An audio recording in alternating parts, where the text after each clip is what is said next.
What's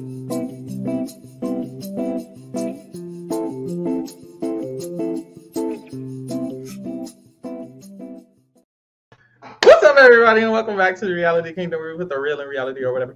Period. I am your host, Pharaoh. We're joined by our wonderful co-host, Lee. Lee, how you feeling about this episode? Well, it was definitely an episode.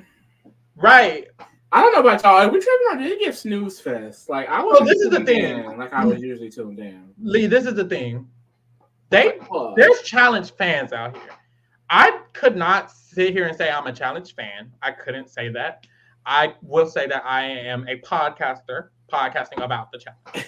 And because of that, to me, this episode was a snooze fest. Like, SZA snooze is on the charts in top 10. That's how snoozy when is. I'm with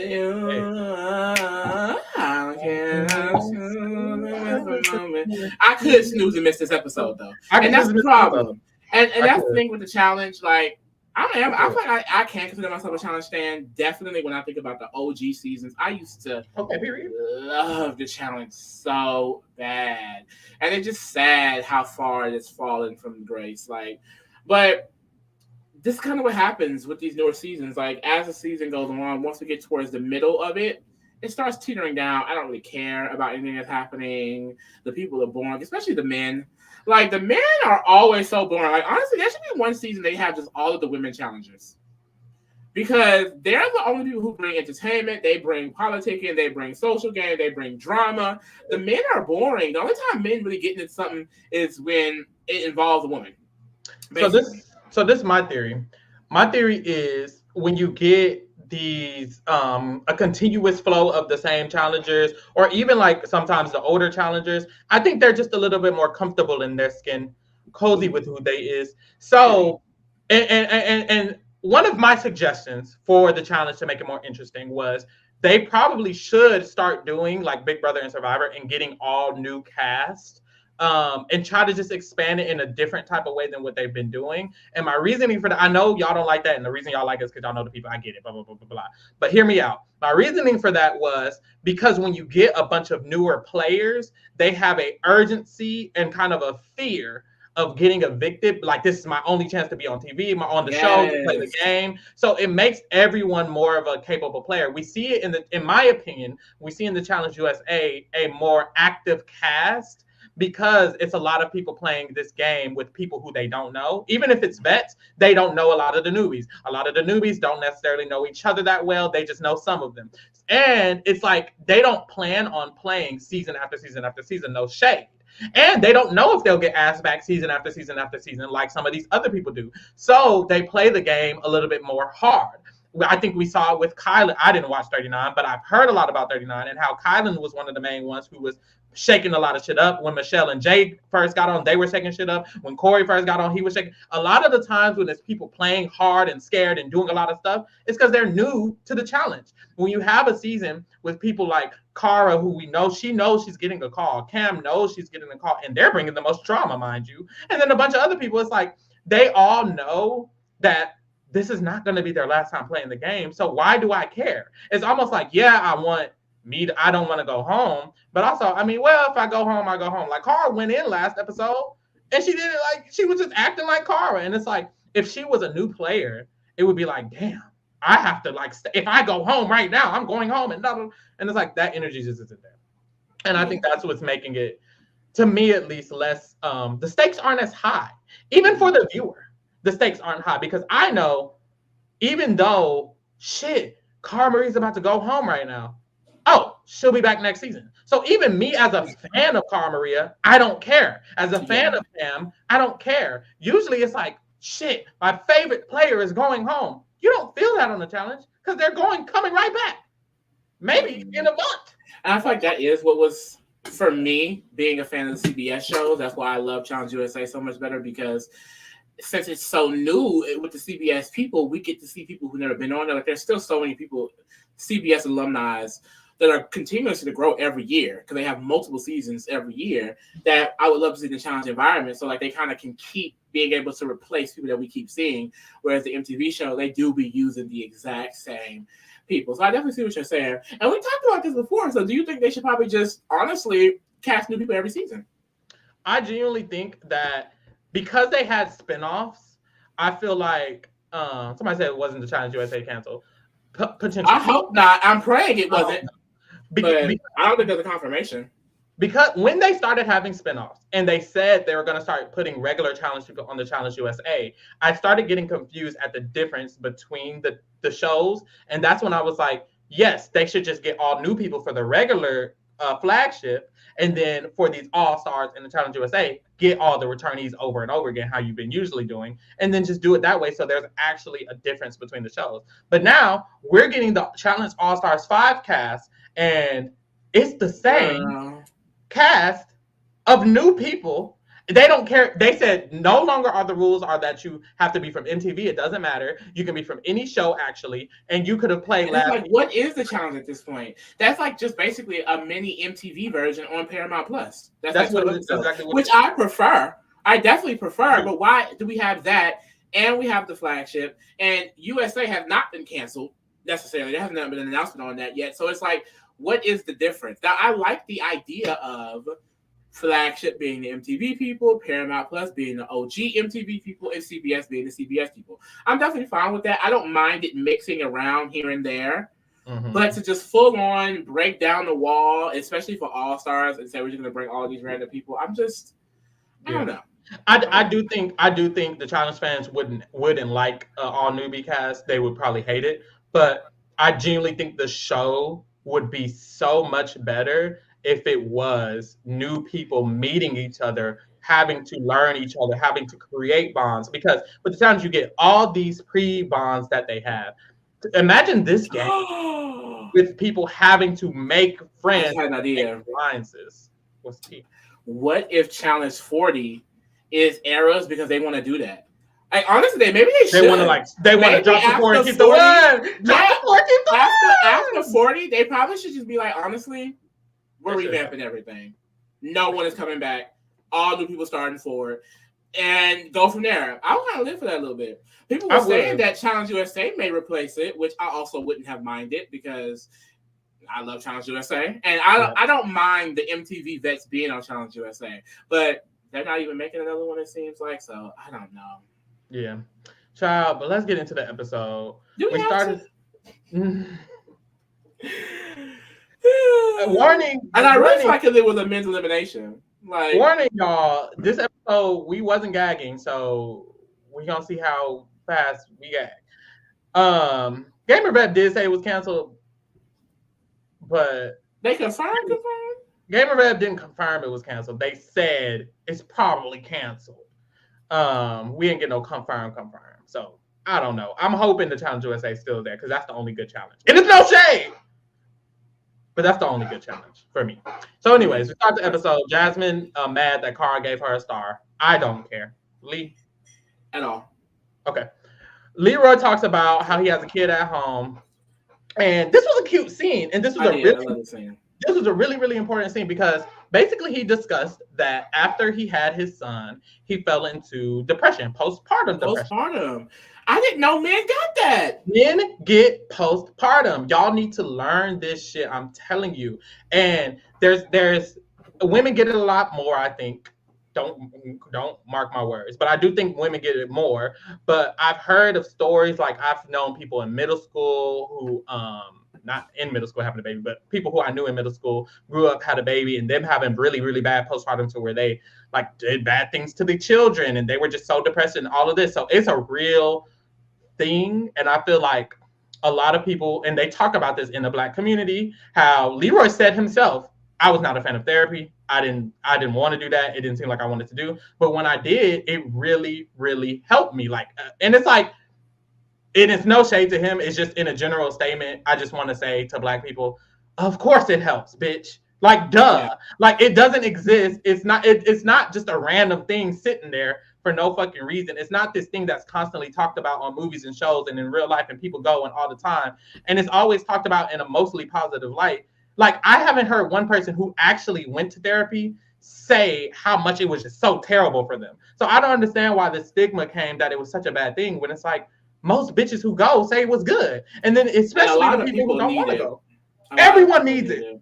I think that's the thing. We won't even know if it's something that affects women more than men, because I feel like men probably are not vulnerable enough to get tested and checked for those things. And Leroy is definitely one of those people who, was vulnerable in his relationship, vulnerable with his feelings, and got the help that he needed. Because I don't even know how postpartum affects women, so I definitely don't understand how it really affects a male. So it's just like, it's interesting that he went and got that help. Yeah, I think the concept of postpartum is like, when you have the kid, you feel it. To me, and I don't know anything, but to me, from my understanding, it's like, Google it first of all. But for me, from my understanding, it's like a form of depression, and I know depression isn't something you can like. Depression is something you have to get over. It's literally a disorder. It's not just random feeling. Depression isn't a feeling, it's a disorder. And it's similar with postpartum. It's like not actually a feeling. It's like a generalized, diagnosed disorder that you have to get fixed. You can't just walk around with depression and think you're just going to be okay, because it's not like happiness or sadness. It's a like longing feeling. But what's the definition? Oh, well, that was basically it. Depression suffered by childbirth. I know that's right. So yeah, it's really sad, but I'm glad he got help for it. I'm glad he feels better. If y'all out there and y'all don't want to go see a therapist, go fucking see a therapist. I see a therapist. I see a counselor at my school. Thank God it's free. I know them hoes be expensive. I will say they be expensive. So I'm glad I get it for free and blessed. And it literally, you leave and you feel better. And you really do. Sometimes you just gotta talk about the shit too. Bitches just don't like talking, especially bottling stuff up. Niggas do not like talking. I know of course, I'm a nigga. So it's like, I get it, but also, come on now, baby. You got to say something. Thank you. Period. So after this, we get a scene with Laurel and Nicole. Girl, do you care? Fighting and wrestling and tumbling all over the damn house. And the reason they cut me off, because it's like, y'all just in love. Like, leave. It happens every time. I'm so sick of it. Every time I pick up this phone, child, put that shit down. Always on that phone. Always on that phone. So boom. They wrestling, cuddling, giggling, kiki-kiing, cuckoo-cooing. I don't know. I just feel like I hate to talk shit, but there ain't nothing else to talk about. If I had an ex and we like left off on terms of the communication was bad, we were toxic for each other, etc., etc. And I get it. If it's a toxic relationship, that's probably why they're coming back. But me personally, I don't understand what the fuck is funny. Why are we laughing? Like, if we left off, because they love each other. But it's like love smug. And no, I get it. It's really, love is really difficult to move past. But also, it's like, girl, you got to be stronger than that. Like, Laurel, you a bad bitch. What's going on? You falling on your knees. Look, like, sometimes you fall in love.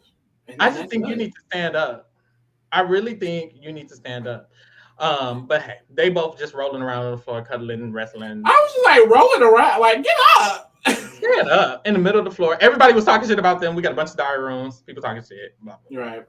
Well, it was this one Cara said, like, she was like, I forgot what did she say? She said something along the lines of, you had all this smoke for this person because this person hurt you. I don't understand why you laughing and cuddling in their face. And I didn't know who she was. Yeah.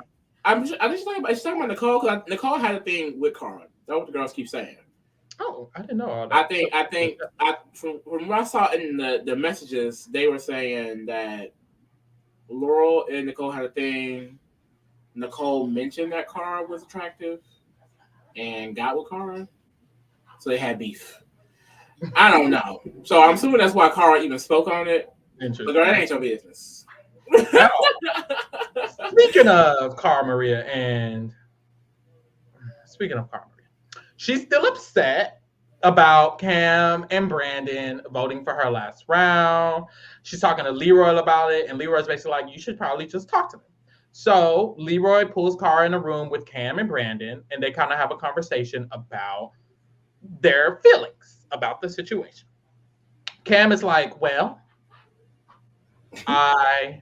with the Ayanna thing, I asked y'all to kind of back me up. I wanted my Cam, no. And it's like, I knew that you were gonna try and use this. No.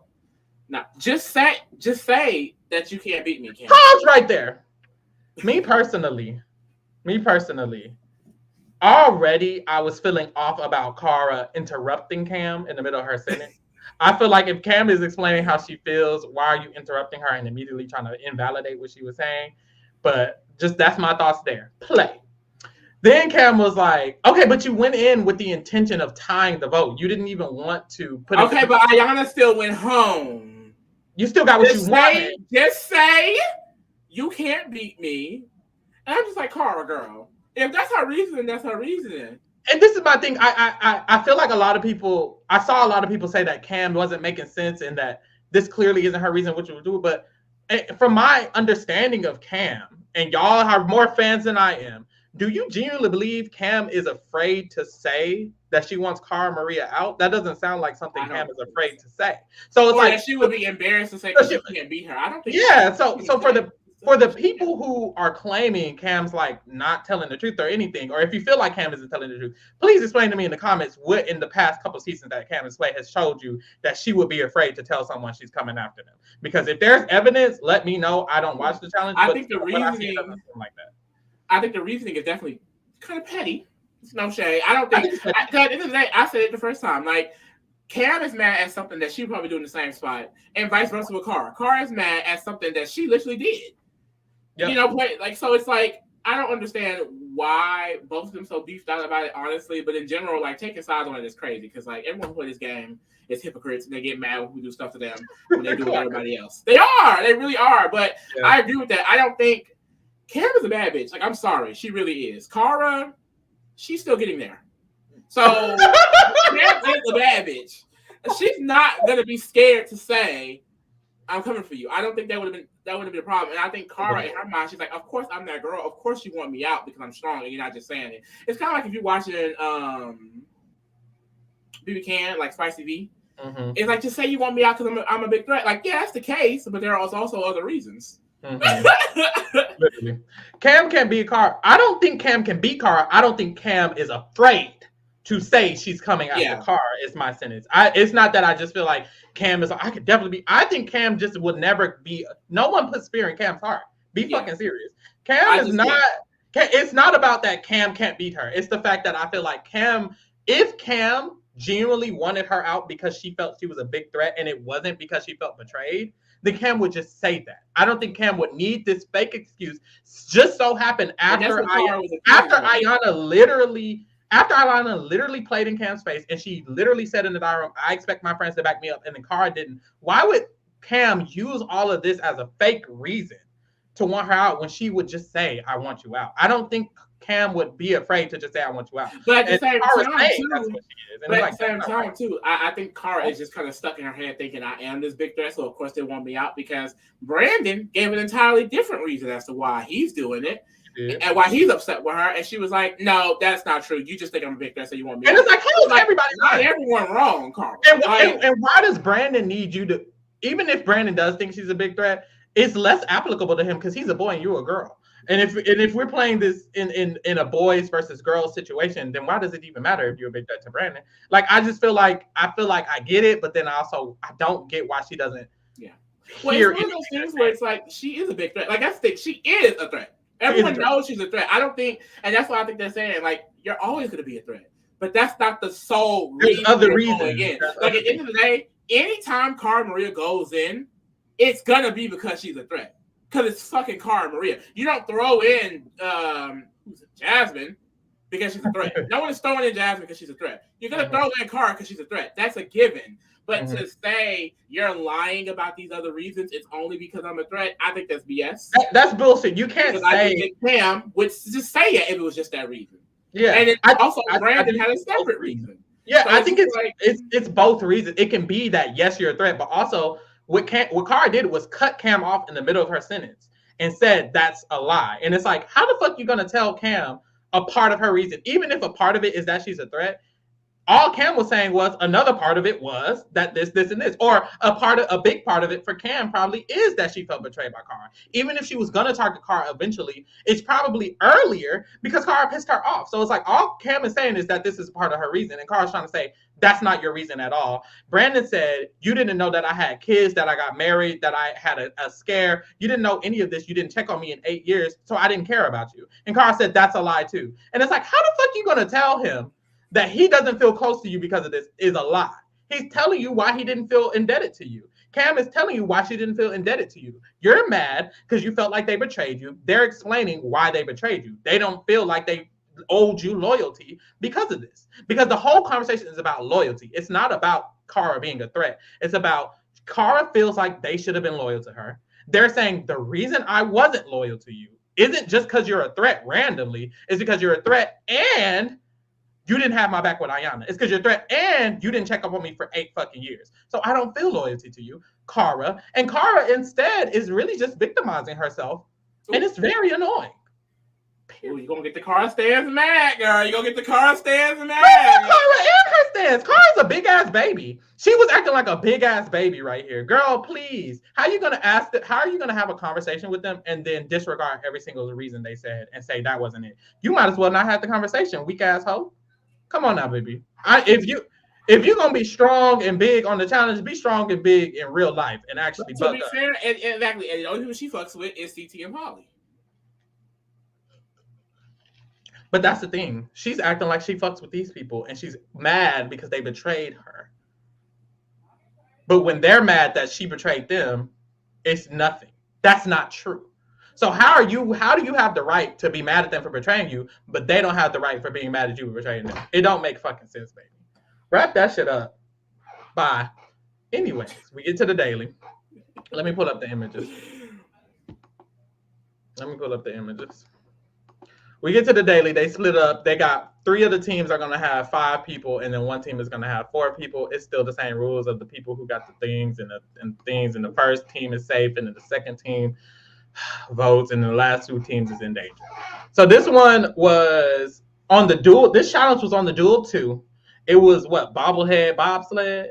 Yeah. And they have this big ass bobblehead on, and they have to bobsled and grab these liquids, and then they have to pour the liquids in a tube when they get all the liquids, and whoever has the highest liquid divided by the highest time, and whoever time is liquid is equal wins the game. Boom, all of that. This was a pretty challenge. Was a bore to watch. Ass challenge. Like I was exhausted. Me too. Didn't like watching. Okay. Oh. I am kind of said Brandon made a post about Cara. Okay. He said he posted. And girl, he know because he was getting ate up. Them Cara stands don't play. Every friendship is different, and every friendship has its ups and downs. Cara and I are stronger because of the experience, and I can't wait to see what the future brings. Keep doing your thing, Stara, Maria. Look, anyways, but that's why honestly the challenge is just so annoying because it really is just like stale beef that they make up and then they get back together, they stay cool and da. But my thing is, if y'all was friends for real, if he felt this strongly about it, then he shouldn't have been doing all that shit. Clark it. That's what I understand. If he gonna do it, stand by it. I agree. Now she starred Maria. She should have been starring Maria in the game. Should have, but hey, they fake. So. We played the challenge. Especially because Brandon went home this episode. He clearly ain't got no allies neither. Well, it was maybe because Star Maria did it. I know, right? Honestly, but see, that's the thing. We said he shouldn't have did it when he did it. But that's what I said. We didn't talk about whether it was smart or not. Whether it definitely was not smart on Brandon's part. Now, Cam, that's a politicking mother. Brandon, you don't make it far in these things like that. So he honestly should have made sure he kept Cara on his side. Yeah, I don't know why Brandon did it. And neither did last episode. Jay was like, it was either Jay or Ryan, I don't remember. They were like, I don't know why he's doing it either. It don't make sense. That's literally and his you see Jay ain't get sent in this episode. Period. It doesn't make the most sense. Like the girls have power. Like, it's guys' day and girls' day. So she used her power. Exactly. So today was the guys' day today. And the losing group was Brad, Leroy, Nicole, Jasmine, Avery, Laura, Ryan, Flora, Brandon, which means the only boys vulnerable were Leroy, Brandon, Ryan, and Brad. So those were the 4 options for who could go in. And then the voting team was Jay, Cara Maria, Ace, Veronica, and Adam.